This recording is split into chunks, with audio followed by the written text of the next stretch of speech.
Welcome. It's me, Hannah Crum, with two legends. Okay, me, Steve. I Steve. interviewed And Mad Cat. And that cat. This guy right here. Every time you score, he has to play this song for you every time, every single time. David. He appears.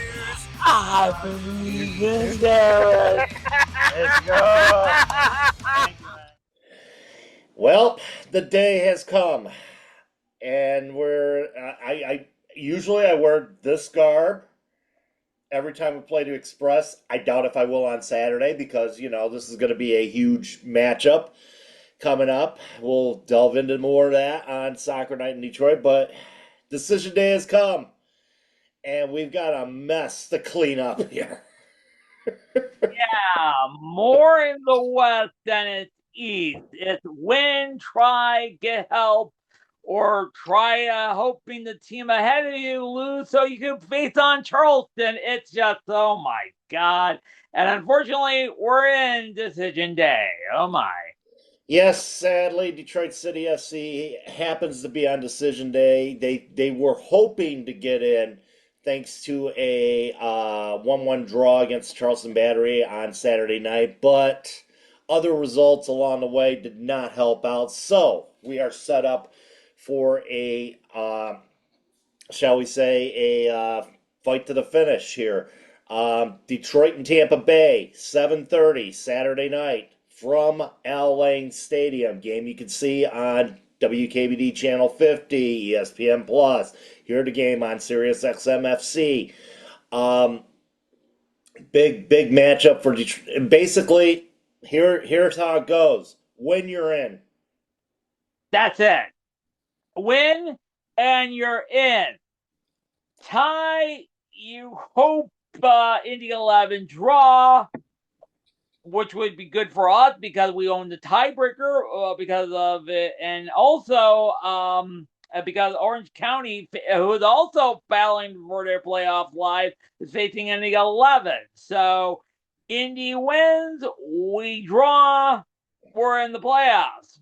And also, one other game I forgot to mention, Friday night, they moved it from Saturday to Friday, prime time, New Mexico against Rhode Island. If Rhode Island drop points, i.e. lose, we could jump to number 7. Right, but But first and foremost, though, is just trying to get into the playoffs here. I'm looking for the article yesterday that I sent you. Is the scenario, which looks like a something from an article from the old school newspaper days. Oh my! yes, there we go.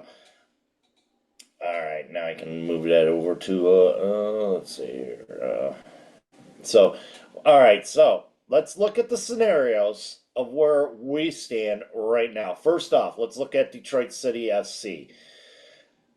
Show me the Western Conference. We're not going to go into that until a little bit later on. So, Detroit City FC, right now, they clinch a playoff berth. They beat Tampa Bay. First and foremost. Yeah. That's it. Yeah. Second scenario, Detroit City draws with Tampa Bay, and Indy draws and loses with Orange County.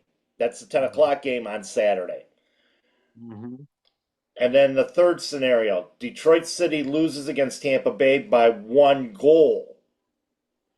And that's possible. That's possible. Because right now the aggregate shows that Detroit City is up by a score, up 2-0, thanks to the 2-0 victory back in August. Now, let's look at the Indy 11 scenario. Indy clinches if they win at Orange County SC and Detroit draws and loses. That's the only way they get going in. Oh my. You want some complication?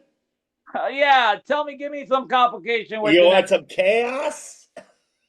What is the chaos? All right. Tampa Bay. They still have a chance at this thing. Okay. I'll give you all the scenarios. 1A. Okay. Tampa Bay wins against Detroit City and Indy 11 draws against Orange County. So what happens? We have a 3-team mini group. what happened in that scenario? Who would move on if Tampa that happened? Bay would move on in the 3-team mini group should they win. Okay. Based on the, I guess it's based on. Let me go say all the head to heads because Tampa Bay would be 3-1-0. That would be 9 points total. Uh-huh. 2-1-1 for Detroit City. That would be Uh-huh. 7 points, and Indy 11 would be 0-3-1 because they have not beaten any of those. Tampa Bay has lost, or Tampa Bay has beaten Indy twice. Oh So in my. a head-to-head scenario, Tampa Bay would win that way. And Indy and us would be out of the playoffs. Exactly. Oh my. So, all Oh my. right. 1B. Tampa Bay wins by 2 goals versus Detroit City, end at 36 points, and Indy 11 would lose to Orange County. Okay. And then Tampa Bay would hold the tiebreaker based on that. Oh my. Tampa So, Bay wins by 3 or more goals. This is 1C. So basically, Detroit can't. If Detroit were to lose on Saturday night, it cannot lose by more than 1 goal.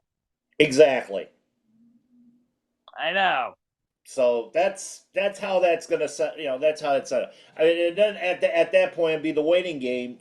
Because we'd be waiting for their game. Now that game, it was mentioned it was 11 o'clock. I believe it's 10 o'clock on Saturday between Indy 11 and Orange County SC. There's going to be a lot of rushing from the television from the city clubhouse or to the different channel because it's going to be. I'm almost thinking Saturday night I might be sitting here and watching it on multi-view because you got all these other games going on too, and especially what we're gonna delve into next. The Western Conference. Yes, The pillow fight. yes, the Great Western Pillow Fight. Oh my God. And we have to break this down team by team, basically. First off, Five, though, first five off, teams for 4 spots in the Western Conference musical chairs. When the music of the Rush concert and they'll say, "Stop, get your chairs," and one team will be left off. yeah. Sorry. First off, though, we have to say goodbye to a couple teams. Yes, and it was Let's go decided into due to the. last Wednesday. I was watching the game on the highlights because of a goal by one Orange County player, Osama Sylvia. Usan Video Cilia. right now. Usan Cilia here in the second minute of stoppage time puts Yes. the ball in the back of the net, and with that goal, eliminated 2 teams from this Western Conference pillow fight. Steve, tell us who those 2 teams are. Shattered Dreams to Monterey Bay FC. Wonderful club, but unfortunately, near the end, they were sort of stuck in a rut. Couldn't win a game, couldn't do that. They didn't have no controversy like coaches change or player controversy or all that, but they just poorly sputtered near the end. And unfortunately, their dreams died, and now their ashes of this season will be shattered around the Pacific Ocean, around the Big Sur area. So, thanks to one goal by Sylvia, Monterey Bay with 1 game left. You have the weakest link. Goodbye. And then there was another team that went by the wayside as well. Monterey Bay, by the way, had a great start to the beginning of the year. They just couldn't string things together and then make a decent run to keep them into the playoffs. But one never knows in this Western Conference pillow fight what teams get eliminated or who gets eliminated at this point. So, but another team And yes, they only won early in the one. year. And by the way, one more note: they only won once since mid-July, so that was also the root cause of their demise and to say goodbye. But the other team, Can't make the playoffs doing that. no, you can't make the playoff doing that. But yes, unfortunately, the Oakland Roosts, you took a great opportunity playing the a historic stadium that's sadly the A's abandoned for Sin City. Unfortunately, your first game was spectacular. It was great. You sold the place out, but then the novelty sort of wore off. Unfortunately, you only won 3 games in that historical place, and you're wondering if that place is cursed. And by the way, one of the 3 home ones was against us in that bad game, which we will not talk about, unfortunately. But you do have a great goal scorer that is keeping you afloat, and we'll talk about that a little. So, unfortunately, Oakland, you're going to have some growing pains for next season. I hope you brought out because your name is the Oakland Roads. With 1 game left and also eliminated by Osafia Silva, you are the weakest link. Goodbye. What a waste of Peter Wilson's season. Yeah, you're right. I was watching the game on Sunday. He had 2 goals to take over the Golden Boot rate. 1 goal better than Cal Jink with 16. 2 goals better than MG Myers with 15. And Francio Basile still in it using the whole hat trick scenario. 14 points. But honestly, I can't believe it. Yeah, Pete Wilson in the league. But honestly, his teammates didn't gave him support. And To be honest. yeah, that's another team that had a bad, well, the opposite of Monterey Bay. They had a bad start to the season. In fact, I think there was a point they were winless in, oh God, first few, quite a few games. They were winless in quite a few games, and they finally got their point, and they were one of the worst teams in the conference. They were right there with another team who is going to end up possibly getting a top 4 spot. And who was that team? New Mexico, Sacramento, No, Hartford Athletic. Hartford Athletic. Yes, I know. They were right there. They were the 2 worst teams in the whole entire USL championship, and one of them basically got their act together. And next thing you know, they might be hosting a playoff game by the end of You're this right. weekend. And Oakland, after being Detroit City, sputtered. Yeah, and sputtered themselves out of a playoff spot. So unfortunately for them, and Despite Pete Wilson leading the entire league with 17, and his team is not going to make the playoffs. That is the cruel irony of soccer. it is. It is the very But cool. if he do hold on to win, You look at Jack. You compare it to Jack Grealish. I mean, he couldn't get into the top 4, but was putting goals in for I believe it was Villa. I think it was Austin Villa. Yes. Yeah, Austin Villa before he moved on to Man City. Now he's with Everton right now, I believe. I think so. Yeah. Yeah. Yeah, and Everton's they're no Man City. I know. They're But no Man City. We'll talk about that a little. We'll talk about Premier League later on. But yeah, we have eliminated 2 teams from the Great Western Pillow Fight. Yeah, Trademarked by Mike Watts. So it's out of a very interesting decision day in the Western Conference. In order to do this, I'm going to have to do this like I did the Eastern Conference. We're going to go from 6 through 9. Okay. We're going to go from 6 through 9. Actually, we're going to go 5th through 9 because Phoenix Rising has not clinched yet as well. No. So Phoenix Rising is against the Pittsburgh Riverhounds in Pittsburgh. That will start the whole charade. Theirs is pretty simple. Win at Pittsburgh or draw at Pittsburgh. But here's another caveat there. Phoenix could actually get a top 4 finish. Yeah, if the team above them lose. Yes. Phoenix clinches a top 4 finish if they beat Pittsburgh, and El Paso loses to San Antonio SC. Mm-hmm. So this is one of the teams that could either get eliminated or could end up in the top 4 by the end of the night. Kind of weird. Yeah, Phoenix could only be eliminated if they lose. and all the 4 other teams, Colorado Springs, San Antonio, Lexington, and Orange County, win their game, and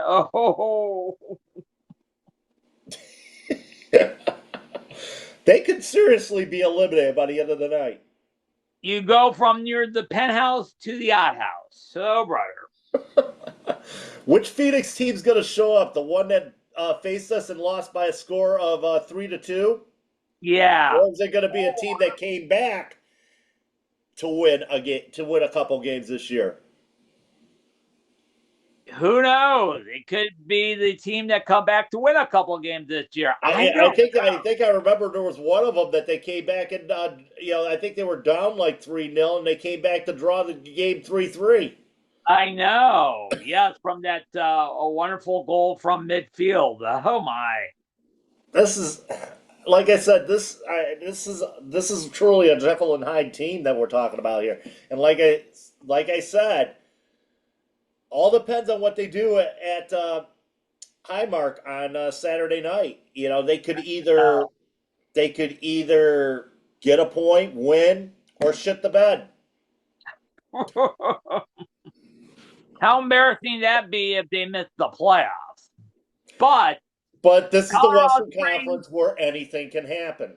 Yeah, let's move on to Colorado Springs. They have the 6th seed with 37 points, and they could be either in the playoffs or the second champion in a row not to defend the title. So, we got what it amounts to 5 scenarios here for these guys. Oh my. 5 scenarios. Oh my. You're going to rate them all? Sadly, I am going to read them all. The first one's the easiest, though. First one's the easiest. Okay. Colorado Springs beats SC Tulsa, which is not going to be an easy task. No, they're going to the playoff feeling confident being the favorite, Tulsa. Yep, and they're heading into One Oak Field, and Tulsa's been the class of the conference this year. Great season by them. Yeah, so, they also had 14 unbeaten games in a row, wins and draws. Yes, indeed, and them and Hartford Athletic were like the 2 hottest teams in the USL Championship, pretty much at the same time. In fact, I still have them as my final, and we'll go over that next week when we do the Musings playoff preview. So and we'll look back at our predictions at the beginning of the season. So how bad our predictions were. Oh God, this is going to be fun. It's going to be fun. I'm looking forward to it. So, Scenario 2. Okay. Colorado Springs draws against Tulsa, and San Antonio draws and loses against El Paso Locomotive. Or the if, ands, ors. Neil Rule's favorite thing, by the way.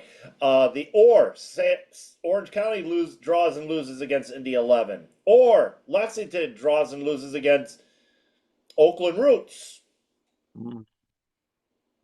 Okay. So, and now we get to the A, B, and C.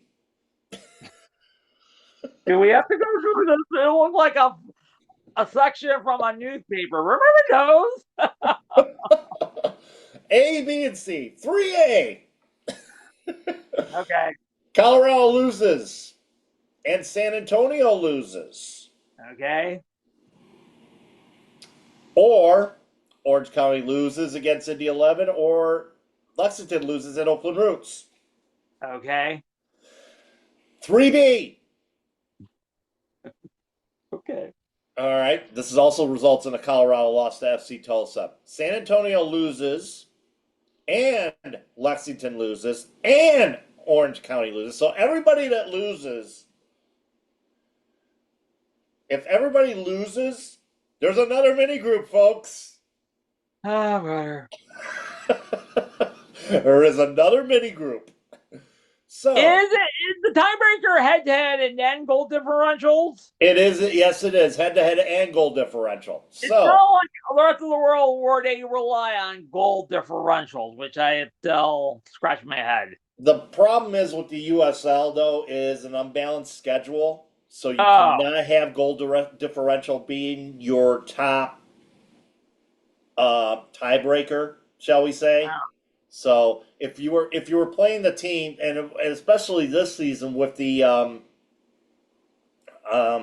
fact that you have to play all your teams in the Eastern Conference, twice. You have to play them, and then you get selected games. Fewer this year because of Jägermeister Cup, obviously. oh yeah, So yeah, the unbalanced schedule makes it a impossible. makes it very impossible to do that. So that's why goal differential is not the first tiebreaker, which it should be, Okay, but you know things can get complicated here. As we go into this three way group, Colorado okay. Springs, should they lose, would win the group based on one goal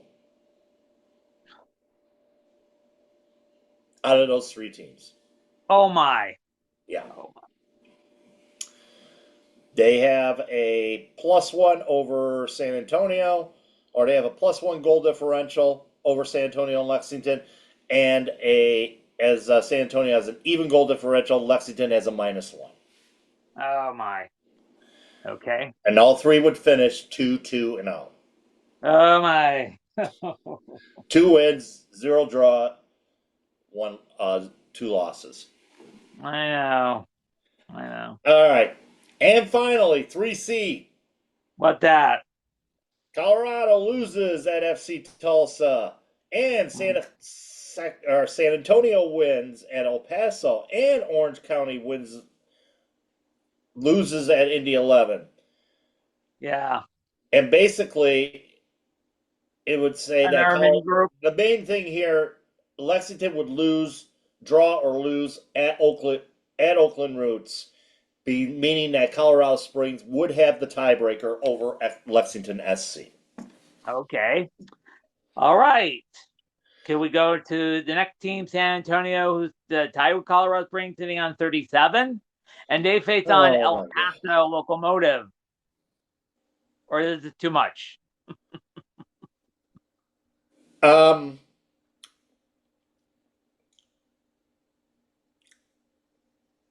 do I have to have Nicholas Murray explain this to me?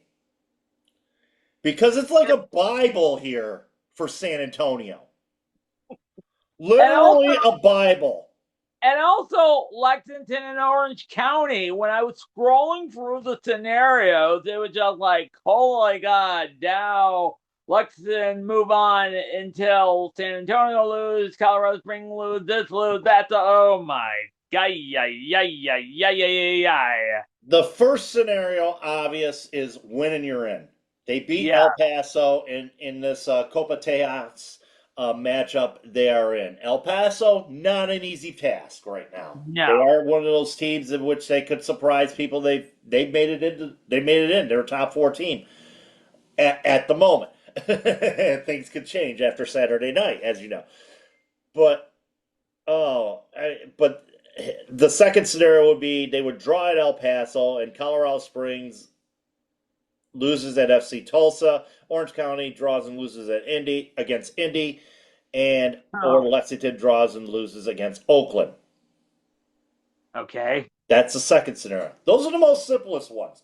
Then That's we go to simple. 3A, 3B, 3C, There are 3 teams. 3D, Oh my God. 3E, Do you want to go through it 3F, or just 3G. for the sake of time here? What? Oh my God.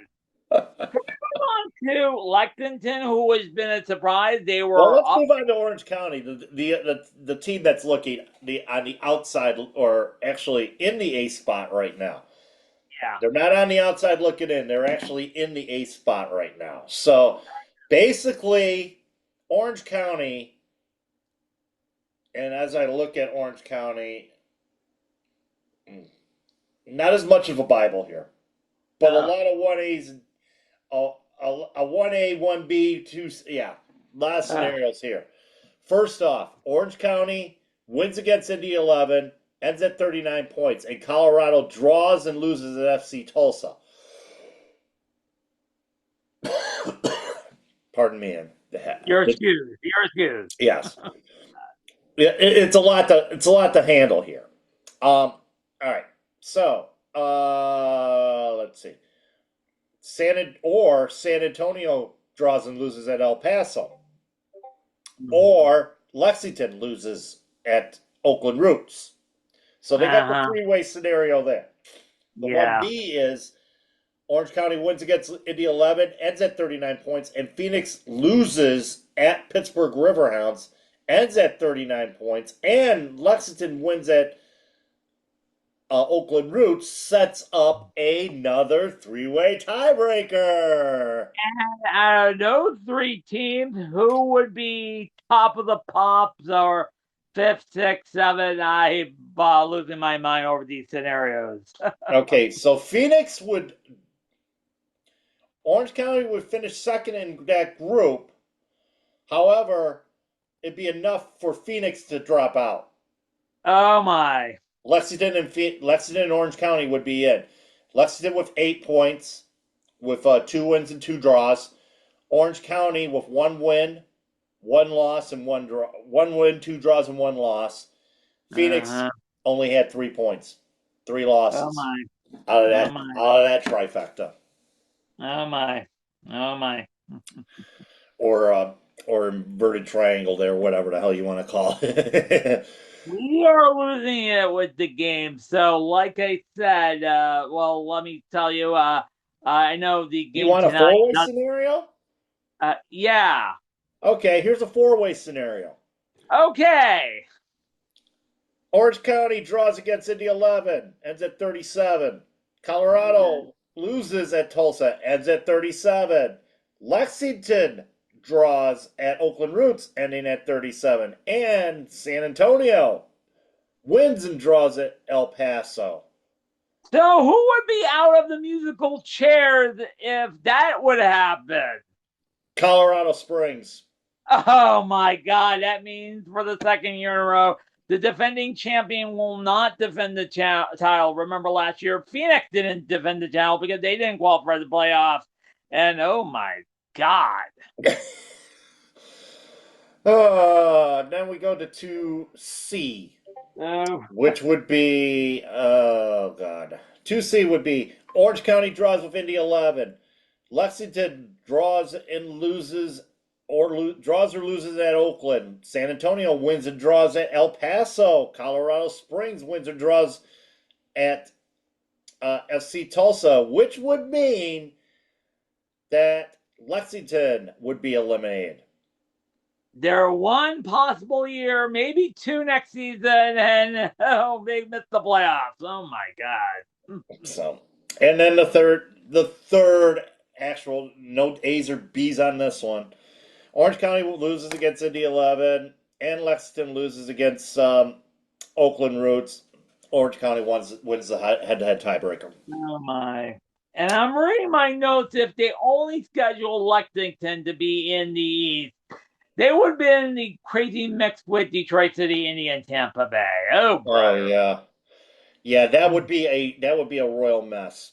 From the looks of the Western Conference, the Great Western Pressure Pull Front, it is a mess. Oh my God. Okay.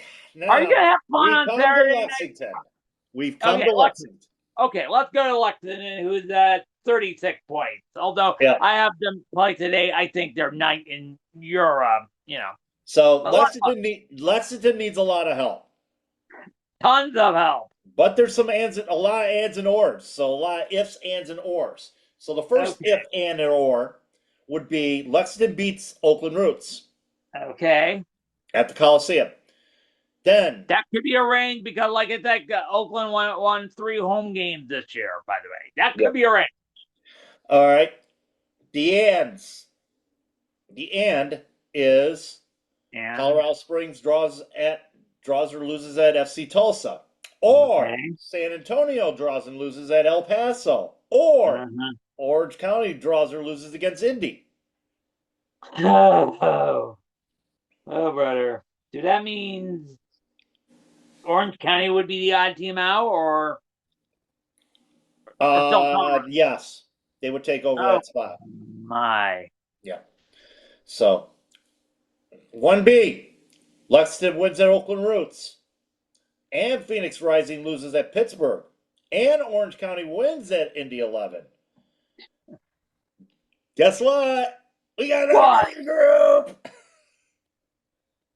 All three would be tied at 39 points.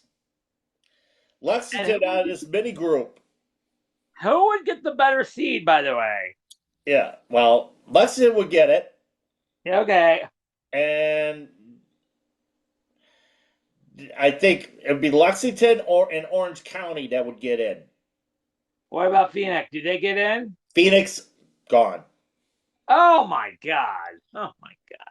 Based on the three-way head-to-head, yeah, based on the three-way head-to-head, they would have 3 points. I know. So, Brother. all right, 2A. Okay. Lexington draws at Oakland Roots, ends at 37. Colorado loses at FC Tulsa, they end at 37. Mhm. San Antonio loses at El Paso, and Orange County would draw against Indy 11. And we have a 4-team mini group. Okay. Oh. Who be the odd team out or the in or whatever? Well, here's how it goes. Top 3 get in. So it would be Orange County, followed by San Antonio, followed by Lexington, and Phoenix Colorado would be the odd team out. Colorado Springs, I know. Yep, they have the fewest points in that group. Wow. All right. Wowie, wow. So okay, there's 4 scenarios. So that was a 2, what was it, 2A? Yeah, 2A. Okay. We got Don't tell me 3-team group for 2B. I'm not going to go over the scenarios there. This is if they draw against 2B if they would draw against Oakland. Okay. Another mini group.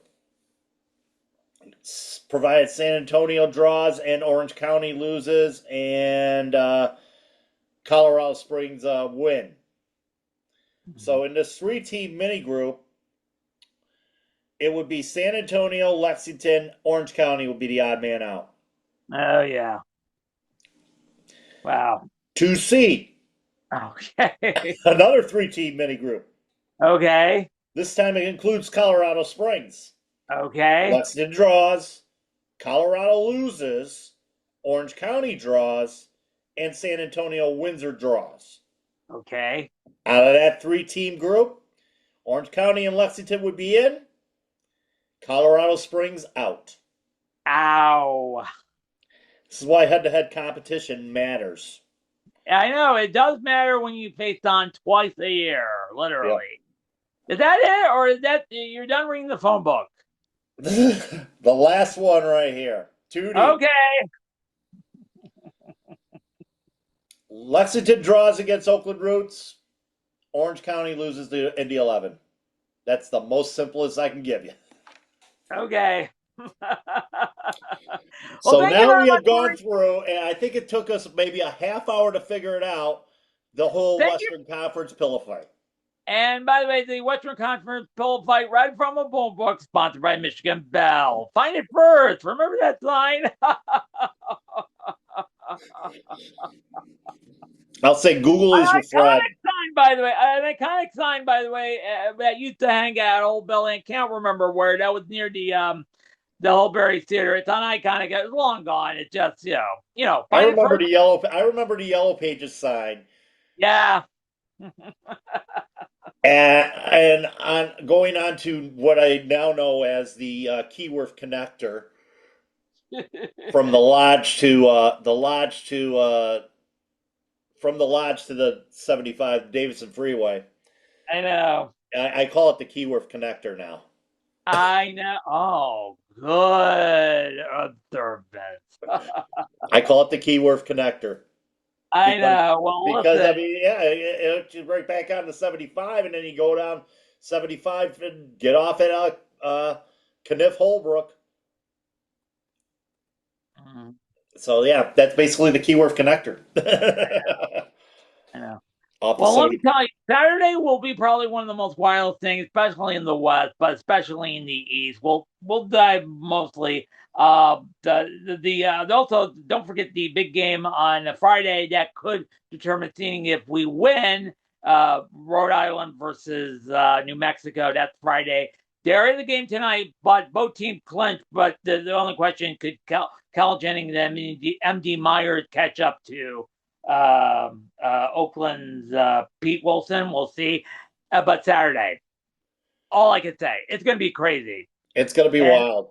It is I going to be. know, especially in the West Coast, but us in the East, it's going to be a long wait. We play at 7:30. That's the game on the TV. And Orange County, Indy, 10 o'clock. Everybody's going to be rushing home to see that one. Pretty much. Like I said, I haven't decided what I'm gonna do as far as that goes. Who knows? I might camp here and monitor everything via the multi screen and all that stuff, and then we'll figure, like I said, we'll figure it out as far as as far as everything goes here. So, So like, you'll probably do it solo on After Hours on Saturday, right? maybe I don't know. I might call on you about midnight. You know what? I'm available after midnight because, well, Saturday Night Live have a week off. We'll definitely have to do an after hours Zoom type deal as Okay. well. All right. Either way. So like I said, it really depends on, I mean, with everything that's going on, I mean, I'm half tempted to say, you know what, Saturday night I'm just going to be parked here watching games. Uh-huh. Obviously watching the Detroit City game first of all, because that's a 7:30 kick. Yes. But yeah, once that 10 o'clock window hits, like I said, all bets are off. And then chaos will happen. Yes, that's where the chaos will happen. I mean, the most simplest is being, having the 7 o'clock match or the 7:30 match, because after that, I mean, you and I can probably go on there, shoot the shit for 15 minutes. I can grab a highlights package together, and then we can go from there. But yeah, as far as that goes, and then as far as the final few minutes, or the rest of the story, oy vey. It's gonna be a long night, and then you think it's just trying to rush home at 9:30 to catch all these games. It's like, oh my god. It's going to be something. I will say this right now. It's gonna be a wild night. Let me tell you, this will be a fun pregame on Saturday from the clubhouse. Hopefully. Yep. Yes, it will be. Yes, it will be. Well, after all that scenario about the big Western Conference bullfight and us in the East, you wanted to talk about news off the field at USLC? Yeah, USL Cleveland decided that they would put out some renderings of what their facility is going to look like. They're looking at possibly a 15,000 seat facility at the former Wolstein Center on Cleveland. Yeah, that is still up, but it will tear it down just for this new stadium. It looks very nice, by the way, including the main stand and have an overhead covering. You know what I mean? So, and you need that in Cleveland. Yeah, just saying, because it's cold all the time. Those winds off the lake are brutal. Oh, tell me about it. Sort of like remind you of the old exhibition stadium in Toronto, which, by the way, congratulations, Toronto! You did the D, what we didn't do. Will they save baseball by beating the Dodgers? Who knows? I'm not a big Todd Bowley fan, as you can tell. I know, but yeah, you're right. It is windy off Lake Erie, and don't forget, it snows a lot. And then there's talk there, and they're talking like having an MLS Next Pro team as well there, and it's like it's going to be the battle for who gets it. I mean, USL's got interest over there. MLS Next Pro has interest over there. I think it's more or less a Haslam thing, because the Haslams own the Columbus Crew. How they're going to try to get a Next Pro team into Cleveland, but with aspirations of Division One, though, USL could have the upper hand in this battle. Yeah, and the NXL and Pro could be a feeder team for the Columbus Crew. As evident of the one game being moved to First Energy Stadium earlier this year when Messi came to town. It was like you couldn't fill Ohio Stadium for that. I mean, they played a Messi. soccer game at Ohio Stadium for God's sakes. I know. You could Can put I mention? grass in the horseshoe. It's I been done know. before. I know. Speaking of which, other team last week, USLC granted Reno an expansion franchise that will start in 2027. This is Reno's second opportunity as a USLC team. Remember, they had a team from 2017 to 2020. Remember Reno 1868 FC? What? Reno 911? No. Yeah, they did have a team. They were very successful, but they had a gate, and then the whole pandemic happened in 2020, and they folded afterwards. So this is Reno's second shot at the biggest little city in the world. That's what they say in their marquee, welcoming everybody to Reno. And Las Vegas has already slapped them. Okay. Yeah, Oh, the Las Vegas the Lights, I know. the banter begins between Las Vegas and Reno. I have to go back to their social media pages, though. Yeah, Yeah, the this is Silver like the State. fifth. This is like the fifth time that Reno's been brought a team to an incarnation of the USL, whether it be the championship, A League, whatever. You know. USL Pro, remember that? The early Yep. days? I Yep. know. So this is like the fifth Brooklyn, incarnation of a Reno club. yeah. Brooklyn, by the way, is still on track to debut in 2026. They did make a big hire, by the way. They did. Former USL. Do you remember Brian McBride, who played for the U.S. men's national team and also MLS? Yes, Brian. Yes, yeah. Former U.S. national joins the forces there, and a lot of people are speculating as far as that, or not speculating, but a lot of people are put insight as far as that went, um, stating that why now, but Brooklyn's got a success, or I wouldn't say they've got a operating USL Super League team, so it's not like that they've just been laying dormant for the last couple years. They've just Right. they have a Super League team, and they have functions in place. Brian McBride's just trying to go in there and oversee the entire operation there at Yeah, Brooklyn both for FC. the men's team and the women's Super League team. Yes. So Great hire, by yeah, oh, very good hire, I would say. You get that U.S. National team experience, and from there, he's going to set up let's just say, set up a staff and get some players in there, and doing this. I mean, grant you it's middle of October or getting into the late part of October, and you look at. I'm trying to think, Rhode Island's coach, Connell Smith, the what way. he had to work with in Yeah. a short amount of time. And then, next thing you know, they end up being in a USL Championship final last year. Yes, that surprised everybody, including me. Yeah. So, it can be done. So, you can feel the competitive team out there. I mean, you look at possibilities of, as far as getting players going and all that stuff. It's going to be a hard task, but, I think, Brooklyn could be one of the ones that do that. So,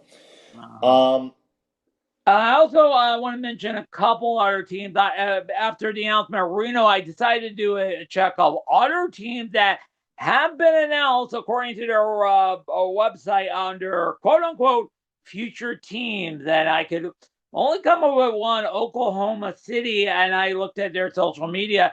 They were talking, celebrating about bonds being improved for their new downtown stadium that would reactivate the OKC Energy team. By the way, Now, when is that happening? Is that supposed to be 27? 27 or 28. They've been dormant for a long time. The last time they played in the championship, they were playing out of a big high school stadium. And it wasn't obviously wasn't big enough for and playable enough for USL standards, sadly. Yeah. So And next year we're looking at two teams coming in. Jacksonville and Brooklyn. So that would mean one more team would have to move to the West. It will be Birmingham because they cannot.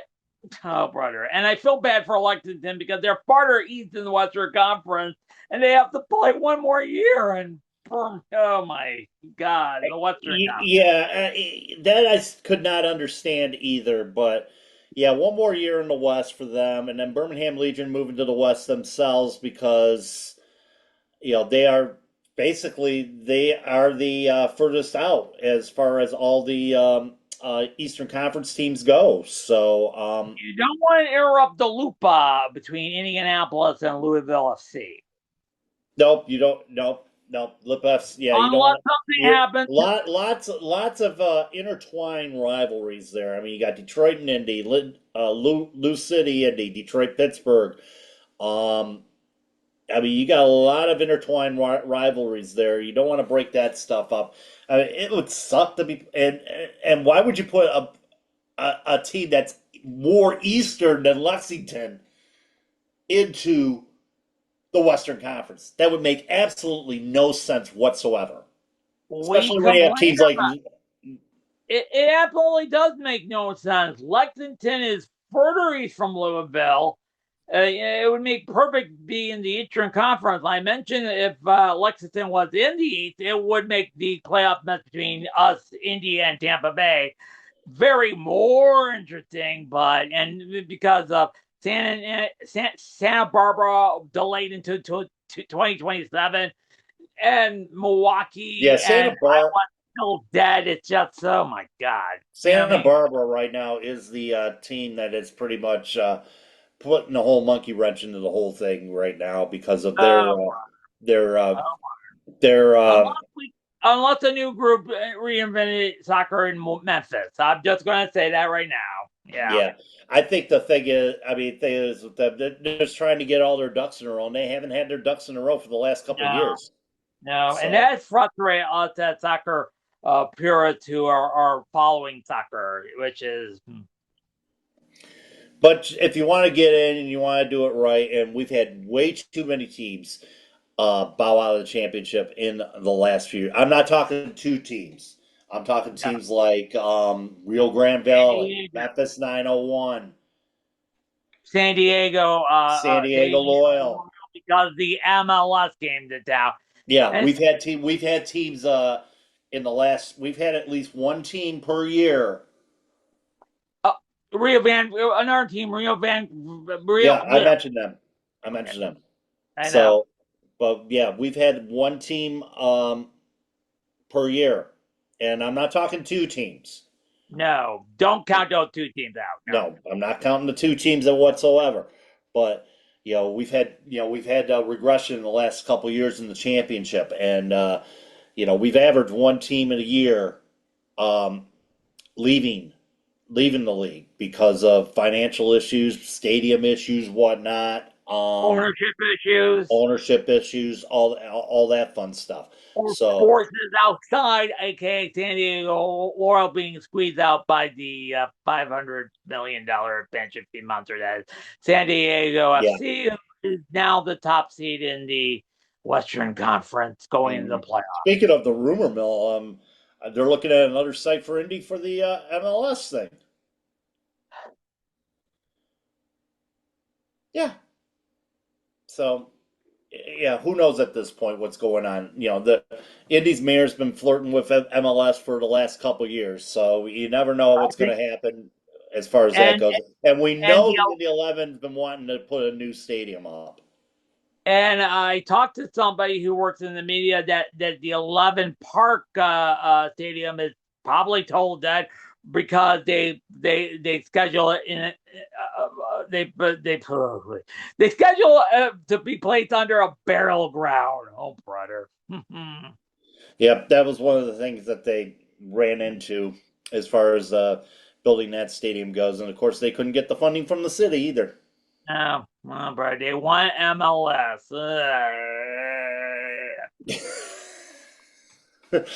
All right, let's go to one more. Let's go to some international notes prior to. Yeah, and this reminds me of this one famous, familiar saying: "Only in soccer." Only in soccer, yeah. Only in soccer. It's So not like all these let's sports. start off at Nottingham. Oh my! Remember about almost 6 weeks ago when Nuno Santos was let go despite having one of the most successful seasons in Nottingham history since returning to the Premier League. They almost made the Championship League, and he was gone after 2 games because of internal struggles with the With the management owner. at Forest. Yeah, with the Well, owner. yeah, with the owner. Yeah, that was surprising. And then came a guy who coached Celtic, our team we follow. Agnew posted a gotta go, something like that, right? Yeah, Ange Postecoglou, took over the job, and he only spent scant. He didn't do too well either. He only spent a scant 39 days there. So the And the owner, record, and those records in the 39-day games, 7 losses, 5 in the Premier League, couple in the one in the EFL Cup, and once in the was it Europa League? Europa League. Yes, and then on Saturday, I saw the tail end of the game. They were blasted by Chelsea, 3-0, including back-to-back goals near the end of the first half. And that Evangelos was, Markinakis left the yeah, game. Left the yeah, game, I would say, like in the 60th minute. Left his yeah, box. out of the box. And then 19 minutes after the final whistle came, after the manager was looking in a near empty stadium, came in the locker room, and then he was told after 39 days, your services was no longer needed. Clear out your He was desk. You're gone. sacked, aka fired. Yeah. So How the hell did this happen? Marinakis is not a good owner. I'm going to Oh tell you my! that right now. He's moving. Remember? Um, oh God! Now the name. Yeah. Now the name escapes me. Remember Chelsea's owner Yeah, before Todd Bowley? yeah, yeah. He would have a revolving door go back and forth between coaches as well. I know. And I want to forget it. I want to remember his name. Abramovich. Yeah, Roman was that? Abramovich, Yeah, the I was about to oligarch. say, was that the owner that was forced out after the whole Ukraine invasion? Absolutely. Yeah, you're right. Yeah, Yeah, Abramovich. Yeah, Abramovich was the same way. He would have managers going in and out of out the door at Chelsea. I think they averaged what, maybe two sackings. 2 sackings per 2 years. I know. Oh, I brother. mean, nothing seemed right for that. For that squad. Marinakis is pretty much the same thing. Oh, He says, "Who knows exactly?" Oh God. So here you were he's a. hoping to fill on one of the most successful seasons. You almost got back into the Champion Mhm, League, the Euro Champion League, uh, and then this happens. mhm. Like, Well, how the hell? Marinakis. How the hell can you screw this up? Well, Marinakis originally was an owner at Olympiacos In before. Greece, Yep, and like I said, he's a shady character. From what I'm Ugh. looking at his Wikipedia bio, Marinakis is more widely recognized for his significant involvement in football, which has been associated with various controversial, what do you call it? Allegations, including match fixing and referee interference. Oh my God, this kind of remind me of the guy who runs the Michigan Stars. Remember, he was always on the field. Oh, Yes. brother. What? The European version of George Yunkai? Or not? Yeah, Oh, I forgot. George Yunkai has been involved in Europe. yeah. Oh, Oh, by the brother. way, side note here. I Speaking know. of George Yunkai, side note, Nisa had their final yesterday. Yeah. Um, oh, wait a minute. Yeah, Nisa had their final yesterday. So What happened? what happened? Congratulations to the LA Force for winning Oh, brother. the Nisa Pro Cup. Second Oh, straight brother. title for them. Oh, brother. That and the LA Force, the Stars and the LA Force, is that the reason why nobody don't want to be in NISA, for God's sake? Oh my God. And there was some coverage that some people were not impressed with the whole setup or something like that after the first game ended in abandonment. Oh my God. Yeah. But yeah, You know. it's just that, I mean, going back to the Marinakis thing one more time, but Marinakis is another one of those that likes to dabble into things and all that stuff. And a lot of Force people don't like, are not too happy with his involvement with the club. And, you know, and like I said, they have succeeded going back into the Premiership, and then capitalize that by finishing their first campaign, getting involved in European football for quite some time. And I then all know. of a sudden, based on bad form, bad results, or whatever it is, you let go of Nuno, you let go of Ange, and Mhm. it seems like a spiraling death sentence right now for a team right now in the relegation zone. Yeah, Nottingham Forest, 18th. Two positions better than the other two teams early on.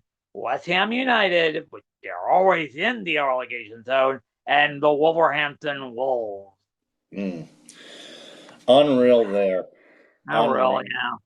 Yeah. Yeah. And by the way, who's now the lucky sap who will take over that team? Oh my God. Sean Dyche. Background. Yeah, Sean Dyche. I mean, he's had a couple stops along the way in the Premier League. Mhm. Um, it hasn't been, 54 years old. Um, yeah, he just got, he is now the new guy. Let's see, he was a former coach with Nottingham or he played for Nottingham Uh-huh. back in didn't have any appearances, but he was part of that team back in 1990. But his managerial career, he's been at Watford, Burnley, um, Everton, and now with Forest. So he's been well traveled amongst the Premier League. Yeah. And by the way, good luck there. Let's hope it lasts 7 more games than the last guy. Oh my. With Marinakis, who knows what could happen there? So, one bit of news I got from the Fot Mob the other day, Okay. it was yeah, um, it was interesting news, I would All right. say. A Spanish newspaper uh, yeah, Spanish newspaper was saying that Liverpool is looking at or given an ultimatum to one Arnie Slot, allegedly. Okay. Now I'm trying to find the source of it. It's a Spanish newspaper. So basically they're covering Real Madrid, Barcelona, all those clubs. So you might want to take it at its worth, but Take it with a grain of salt. yeah, because like I said, or you want to take it as you know, you want to take it as rag news or whatever it is. Obviously, Liverpool's been spiraling. They've lost four in a row in the Premier League. They've lost five Yeah. overall, and they just lost on Sunday against Manchester United by a score of 2-1. Wow, and that changed their fortune because their manager has also been under fire. And I saw a graphic that this is rarely he won two in a row. Amarim never won two in a row. Now he's finally done it. So that kind Yeah, of puts him off the hot seat a little bit. Yeah. yeah. They're And still normally, united. yes, normally Liverpool started off at fire five in a row, and in any other sport, when they go on to a bad streak like two or three in a row in football, or let's say five or six in a row in basketball and hockey, they said it's kind of early. But honestly, once again, I say this again, only in soccer, the Yeah. team that yeah. Yeah, it does. The record or losing streak doesn't mean nothing. This is a result-based business. Win, you're okay. Lose, and then if you're a top team that lost five in a row, holy shit! Literally. Only soccer. They're Only still in the top four right now. So that kind of make it more weird. They're in the top four. they're still in the top four. But this is from that article from the Spanish publication. 2-1 defeat against Manchester United at Anfield was the trigger of the discontent. The fans not only see losses but also question the attitude of the team. The Liverpool board demands that Arnie Slot stabilize the performance before the continuity of this project is endangered. Ugh. Millionaire sightings must start performing. Now, is it a little bit of the fact that, okay, they get Isaac, they get, trying to think of the guy from, or I can't think of the guy's name, from Went or whatever it is, or from Germany. They get all these signings in here. Mo Salah is not producing like he has. He's been in a funk. God, I hate to say it, since Jota's death. Yeah. Because the two were real close, and he hasn't found a way to get the things. They're talking like right now. As far as Liverpool goes, going back to so okay, they're talking about when they lost the last five in a row. All right, let me go back to the roster for Liverpool. But yeah, Liverpool's signing all these guys right now, and what am I saying today? They play Eintracht Frankfurt 3 o'clock p.m. But as we're kind of recording this, the lineup's out there. But you look at the Wirtz. You sign Wirtz. You sign Ekitike. You sign Isaac. These guys are not these guys, and what he wants to do is he wants to integrate them into a system. And you already had a top goal scorer in Mo Salah, and now you're taking him out of the lineup. Yeah, fire. You're messing. It's like he's stirring up the pot there. Mm-hmm. In fact, their starting 11 today for their game here. This just dropped a few minutes ago. As we're recording this. Yeah, Isaac up top, Cody Gapko, Wirtz, Ekitike, and then you have a midfield of Jones, Sabala, Virgil van Dijk. He hasn't been playing all that great as well, and on the bench, for on the bench, Salah, McAllister, Gomez. Those are three of the players that are on the bench today in their match against Frankfurt. Oh, brother.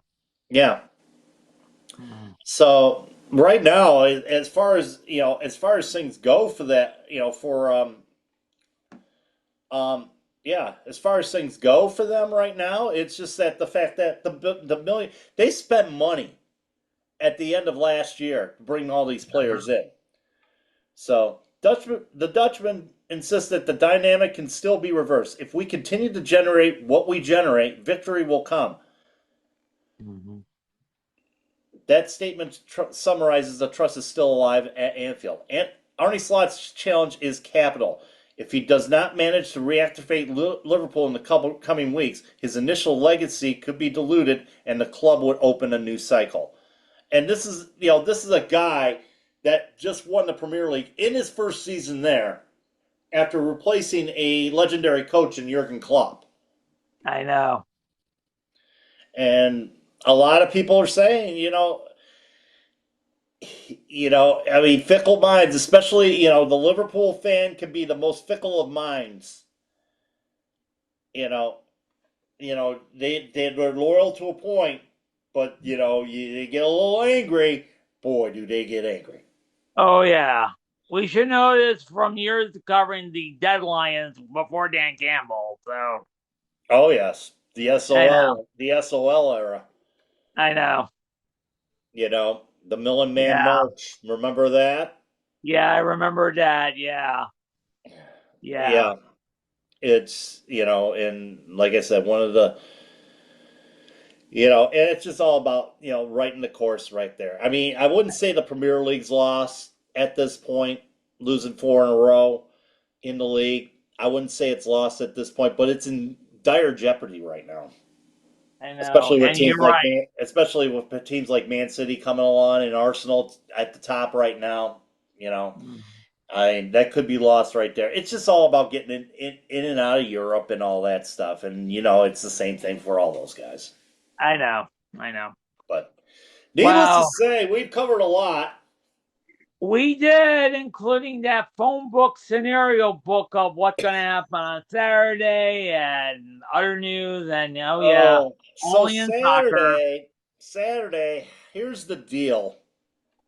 Um, we haven't figured out yet how we're going to do this as far as soccer night in Detroit goes, because most likely I'll be playing here for these games, because it is, like I said, it's going to be a wild night, and for me to drive back from Detroit and then capture everything afterwards is going to be a challenge. Trying to, it's going to be a challenge. We're going to see that. Steve's going to be at the clubhouse on Saturday night. Okay. He'll be at the clubhouse. He'll be checking in from the clubhouse Saturday night. We'll probably do we'll do a soccer night, and then After hours. we'll do a soccer night. Maybe I'll be from here, you be from the clubhouse, get a good clubhouse background and all that stuff. And Okay. yeah, we could do it that way. And then we'll do look for after hours Saturday morning or Sunday morning. Okay. There will be an after hours Sunday morning, because we gotta slice this. We gotta slice and dice this thing. It's going to be great. I'll say it again. Everybody's talking about it. Alexis is talking about it. The USL show is talking about it. Beyond the 90s is talking about it. We're talking about it. I think a lot of fan bases from the 8 cities, from Tampa Bay to Indy to Detroit to Orange County to Springs to, oh my God, it's gonna be. Do you remember the old game show Press Your Luck? One of the animations was the whammy on roller skate going full speed, saying, "Look out! Look out!" By the end of the night, two teams will not cross that finish line. One in the East and one in the West. So Yeah, it's gonna be a wild night. Decision day 2025 is gonna be. It's gonna be a wild one, folks. Buckle up. I know. It's going to be a bumpy ride. It's going to be a bumpy ride Saturday night. We'll hash it out Saturday. Saturday's preview. Tampa Bay versus Detroit. Um, I'm not going. I mean, like I said, I'm wearing the Express stuff right now, but come Saturday night, that might be a different story because I mean, this is like I said, probably one of the most important games, and of course, we'll delve into the last time these two teams met up this late in the year, and I think we'll remember that as well Okay. because, yeah, remember how well that ended last year. Tell me about it. It was not pretty. We lost in PKs. Yeah, and it's come down to that Detroit and Tampa Bay once again. So. Brother. Yep, we had that gut I feeling. knew We had this that was gut gonna. feeling at the beginning of the year, didn't we? Yeah, you're right. I was about to say. Well, I knew when we scheduled Charleston and Tampa Bay at the end of the year, I said we had to be clear, Corey Clear, or we would have had a situation like we're in 8th place and our playoff lives are on the line. So I know. What Detroit City has to do is take care of business on Saturday night, and Mhm. a win or a draw could possibly get them in. A Yeah, I win will know. definitely get them in. I know. So we shall see what we shall see. We'll come back at you Saturday night, and we'll dissect this all together for the big match on Saturday night at 7:30. So, for my buddy Stephen Hamtramck. Have a nice day. Be kind when you are a drink and love your neighbor. Thank you very much. And from here in the Hacienda at Fenton, this is Matt saying, keep your feet on the ground, keep reaching for the galaxy.